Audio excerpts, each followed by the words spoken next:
Argos Pallas Athene. So this one is my favorite one out of the whole entire Argos line. And I wore it for the first time to work.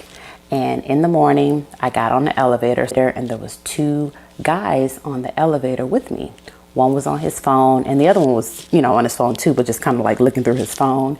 And then he looked over at me and he was like, "Is that you smelling like that?" And I was just like, "Yeah." Oh my God. I was like, "You like it? You like it?" He was just like, "You smell so good," but by that time, ding, it was my stop and I was off the elevator.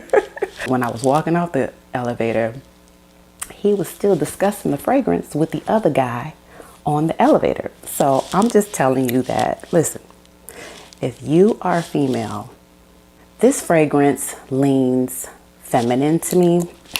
So it opens up with red berries, pink peppercorn. There's hyacinth in there. There's rose petals in here, but it's not a predominantly rose fragrance at all. Like it just has like a touch of rose in there. And so I would say like it's like a floral fragrance. So this is beautiful. And I can attest now that this is a certified compliment getter. Pallas Athene by Argos.